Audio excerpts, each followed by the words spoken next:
안녕하세요. 다자유를 운영하고 있는 대표이사 남성준입니다. 다자유는 지역에 있는 유휴 공간들을 활용해서 지역을 찾는 여행객들에게 제공해주는 일을 하고 있습니다. 창업 전에는 은행에도 근무했었고요. 이자카야를 한 10년 정도 운영했었습니다. 저도 제주도가 고향인데 서울로 취업 때문에 어쩔 수 없이 갔죠. 그리고 취업을 서울로 갔어도 중간중간 여행이라든가 또는 다른 일 때문에 제주도를 자꾸 오게 되는데 올 때마다 저도 내비게이션을 키지 않으면 길을 못 찾겠는 거예요. 자꾸 바뀌는 거예요. 너무 급속도로 바뀌어서 안 그래도 좀 너무 변하고 있다라고 생각을 하던 차에 실제로 제주도에 많은 난개발들이 이루어지고 있잖아요. 많은 여행객들이 오고 있기 때문에 자연을 찾는 여행객들을 수용하기 위해서 그 자연을 허물고 숙박시설을 짓고 있더라고요. 차라리 그러면 그런 숙박업소 말고 차라리 저처럼 서울로 떠나거나 혹은 이제 나이가 드셔서 돌아가셨거나 그리고 저처럼 떠나서 다시 고향으로 못 돌아와서 남아있는 그런 빈집을 활용해서 여행객들에게 제공을 하면 어떨까 하고 생각해서 창업을 하게 됐습니다. 실제로 이 사업을 해야겠다라고 마음 먹어서 빈집을 수소문하던 와중에 제 대학교 후배의 집이 비어 있는 걸 알고 그래서 꽤 오랫동안 방치되어 있던 빈집을 빌려서 시작을 하게 됐는데요. 실제로 처음 할 때 그 아버님을 찾아가서 공짜로 빌려달라고, 그러니까 무료로 공짜로 빌려달라고 했더니 아버님이 웃으시더라고요. 이거는 뭐냐? 그래서 뭐 웃으시다가 따님 부탁도 있고 제가 이제 잘 설명을 해서 우선 아버님이 이왕 뭐 놀리고 있는 집이니까 한번 해봐라 해서 이 사업이 시작하게 됐고요. 두 번째로 진행했던 봉송 돌담집, 그 봉송 양옥 한옥집은 하나는 오래된 돌담집, 거기서 사시다가 돌담집이 불편해서 다시 90년 초반에 양옥집을 만드셨는데 처음에 되게 그 집을 의뢰받고 들어가는데 입구가 너무 좁고 볼품이 없었어요. 그래서 이 집 주차 공간도 없고 별로다라고 하면서 시작을 했는데 진짜 문을 열고 들어가는 순간 마당에 조성된 숲을 보게 된 거예요. 그분이 원래 마당에 뭐 심는 것도 좋아하시고 과실수도 좋아하셔서 좀 정글처럼 가꿔지진 않았는데 그 집을 보고 여기 무슨 시크릿 가든 같다라는 느낌을 받아서 그 집을 진행하게 됐습니다. 지역에는 많은 빈집이 있어요. 근데 고향이 빈집이어서 매매하기는 쉽지가 않아요. 예전부터 내려오던 그런 집들이어서 매매는 하기 싫고 남 빌려주자니 또 뭔가 수리를 해야 되는데 그 수리를 내가 내 돈 들여서 하고 또 남을 빌려주자니 과연 수익이 나올까라 걱정도 많이 하시고요. 그리고 또 믿을 만한 사람인지에 대해서도 되게 그런 신뢰나 이런 것들도 있을 텐데 기본적으로 서로의 욕망, 욕구, 필요, 니즈 이런 것들이 결합이 됐다고 봐요. 왜 빈집을 가만히 놔두면 계속 망가지고 그럴 텐데 누군가가 와서 내 돈을 안 들이고 고쳐준다면 빈집의 소유주 입장에서도 나쁠 건 없었고요. 그리고 저희 회사 같은 입장에서도 무료로 빌리기 때문에 임대 비용이 안 들기 때문에 저희도 좋고요. 그리고 마을에서도 흉물이 되었던 그런 빈집들이 잘 개부수가 되니까 마을에서도 좋고요. 이런 서로의 니즈들이 맞아떨어져서 저희에게 의뢰를 주시는 거고요. 기본적으로 저희는 MVP 모델이 가장 중요하다고 보고 있습니다.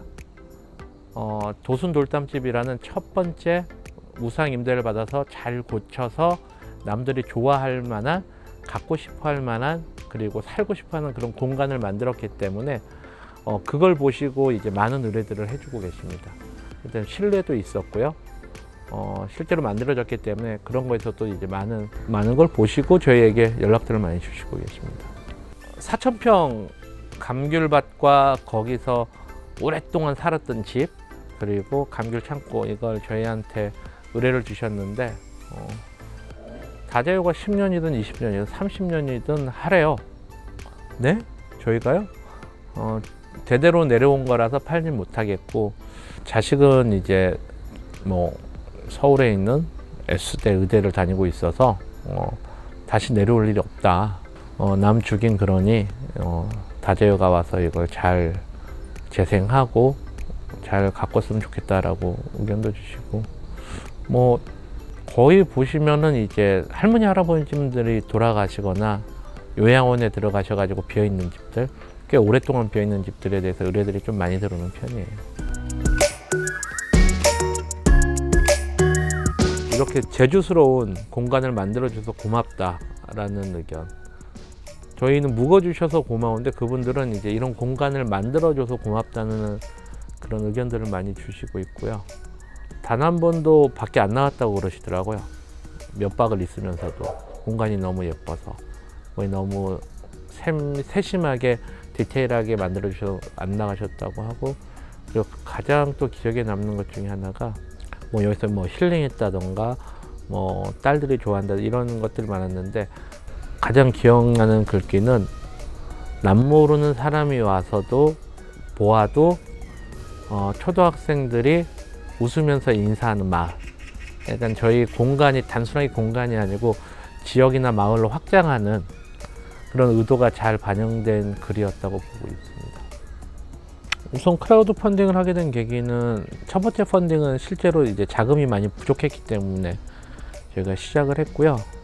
저희가 상상과는 했던 것보다 너무 많은 분들이 응원을 해주시고 자금을 모아주셔서 저희가 공사가 잘 진행되었죠. 나처럼 모든 분들이 이런 문제에 공감하고 있고, 이런 너무 급격한 변화나 이런 것들에 대해서 다들 우려를 표명하고 있구나 라고 이제 많은 분들이 저와 같은 생각을 갖고 있다는 걸 알게 됐고요. 그리고 두 번째, 세 번째 이런 클라우드 펀딩 같은 경우에는 자금도 목적이 있었지만, 하지만 더 많은 저희를 지지해주는 그런 팬들을 만드는 데 좀 더 치중을 했고요. 그리고 또 지금도 그분들이 아직도 연락을 주세요. 언제 클라우드 펀딩을 하느냐, 그리고 회사 어렵지 않느냐, 규제 때문에 걸렸을 때 저희 회사 어렵지 않느냐 하면서 자꾸 돈을 주시겠다고, 자꾸 돈 보내주신다는 걸 저희가 거절을 했어요. 새로운 집을 만들거나 아니면 규제를 풀던가 뭔가 있어야 되는데, 어떻게 규제가 있으면서 저희가 새로운 집도 만들지 못하는 상황에 있어서, 하지만 처음에 규제가 불거졌을 때도 그분들이 규제를 이제 이겨내고 잘 버티라는 뜻에서 또 2억 7천만 원 정도를 모아주셨죠. 규제 때문에 힘들었죠. 지금 직원들 급여 때문에 차를 팔아서 요즘에 택시 타거나 자전거 타고 다니고 있고요. 저희가 하고 있는 사업이 제도에 없어요. 제도에 없는 사업이죠. 우리나라는 그 어떤 틀에 끼워져 있어야, 제도가 있어야 사업을 진행할 수 있거든요. 그래서 저희는 제도가 없어서 제도를 새로 만들어 달라고 하면서 규제 개선 운동을 시작을 했고요. 좀 많이 걸렸죠. 한 1년 6개월. 그 이전부터 저희가 청와대, 그때 당시 미래창조과학부, 그리고 기재부 여러 분들이 왔을 때 저희가 처음에 이 사업 모델을 진행할 때도 이러한 문제점이 있으니 해결해 달라고 하셨는데, 그분들도 이게 제도가 없는지 잘 모르시더라고요. 아니, 빈집을 고쳐서 그걸 숙박업을 했다는데, 아니 시작에서 끝까지 반대해야 될 이유가 뭔지 모르시겠다는 거예요. 빈집 문제도 해결해주고, 그것도 자기 돈으로 고쳐주고, 그리고 또 그 지역에 여행 유입을 해주겠다고 하고, 또 빈집을 꾸밀 때도 지역 제품들로 꾸미고, 도대체 어디서 자기들이 반대를 해야 되겠다고 모르시겠다고 하더라고요. 주무부처가 아니신 분들은. 근데 실제로 또 주무부처의 이야기를 들어보면 그분들도 이해는 돼요. 이해는 되는데, 저희가 이제 얘기한 거는 이제 시대가 변했으니, 그때보다 시대가 좀 많이 변했으니 지금 시대에 맞게 이제 제도를 개선하는 게 어떠냐라고 계속 말씀을 드렸고요. 그래서 이번에 9월 달에 풀리게 되었죠. 엄청 불려다녔어요. 저희가 워낙 언론에 너무 많이 나오다 보니까 이제 중앙부처에서 관심을 가질 수밖에 없었겠죠. 그래서 대통령 직속 사차위, 그리고 기재부의 한 걸음 모델, 그리고 국회의원 입법 관련 그 설명에 뭐 여러 군데 다녔었는데요. 계속해도 이제 이해관계자의 반대가 있기 때문에 잘 풀어지지가 않더라고요. 거의 포기할 쯤이었죠.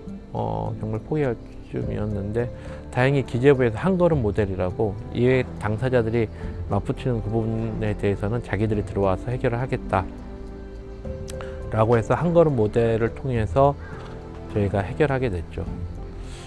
한 걸음 모델 같은 경우로 저희가 1호 기업이 됐는데 이 모델 같은 경우가 이런 이해 타다 같은 경우나 뭐 다른 뭐 여러 가지가 있는데 특히 이해 당사자가 있으면 잘 진행이 안 되잖아요.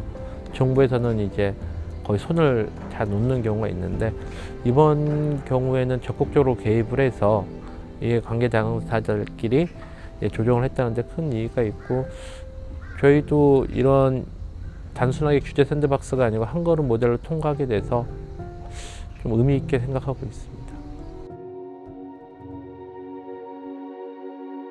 변곡점? 이 시대 이후 이전으로는 다시 돌아가지 않을 거라 것 같아요. 변곡점.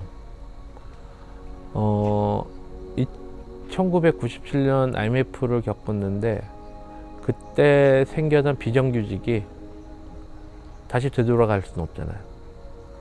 그리고 2001년에 9.11 테러 사건. 지금은 사람들이 당연시하고 있을 거예요. 그렇게 이제 비행기를 탈 때 보안이라든가 이런 거 해서 사람들이 많이 서로 의심하고 막 그랬는데 그 이후로도 좀 더 나아지지 않고 계속 어느 정도 후퇴가 됐고요. 지금 코로나 시대에 맞닿아서 지금도 이 시대 이전으로는 이제 앞으로 다시는 못 돌아갈 것 같아요. 네, 코로나는 계속 우리랑 같이 있을 것 같고 이미 비대면 시장이 좀 더 빨리 당겨져 왔죠. 원격 근무, 재택 근무. 어떤 통계에서 봤더니 다시 뭐 예전처럼 오프라인 회의를 진행한다는 회사들이 반이나 줄었더라고요. 계속해서 이제 화상회의라든가 오프라인 비대면 회의로 많이 간다고 했고 지금 현재 일어나는 모든 현상들을 좀 가속화시킬 거라고 보고요. 다시는 되돌아가지 않을 것 같아요. 하나의 변곡점이 됐다고 봐요.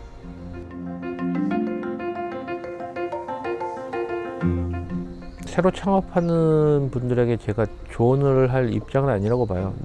어떤 창업가가 다른 창업가에 조언을 한다는 것은 조금 우습다고도 보고요. 그냥 좀 도와줄 수 있는 일들이 뭘까라고 생각을 하면 창업 동아리니까요. 나와서 사회니까 회사는 동아리가 아니기 때문에 그 점 명심해 주시면 될 것 같고 책임감 있는 책임감 있게 일만 하시면 될 것 같아요. 왜냐하면 나 혼자만 있다 1인 사업체라면 상관이 없는데 다른 직원을 채용한다든가 했을 때 그 직원에 대한 책임을 어느 정도 지는 이런 책임감 있는 모습이 있다면 어떤 일들도 다 책임감 있게 할 수 있기 때문에 조언 아닌 조언을 드린다면 좀 책임감을 갖고 하셨으면 좋겠습니다. 저희 미래는 그랬던 미래는 이제 사라졌고요. 저희 미래는 지금도 암울하고요. 어둡습니다. 모든 기업이 다 장밋빛이 될 수도 없고 저는 기본적으로 지속 가능한 회사는 없다고 보기 때문에 아직 저희 미래를 논할 단계도 아니고요. 규제가 풀린 지 얼마 되지도 않았기 때문에 우선 저희의 목표는 항상 생존이고요. 생존이 어느덧 끝나다 보면 오늘 살고 내일을 살다 보면 앞으로 한 달 뒤도 살아있고 1년 뒤도 살아있고 그게 저희 미래가 아닐까 생각합니다.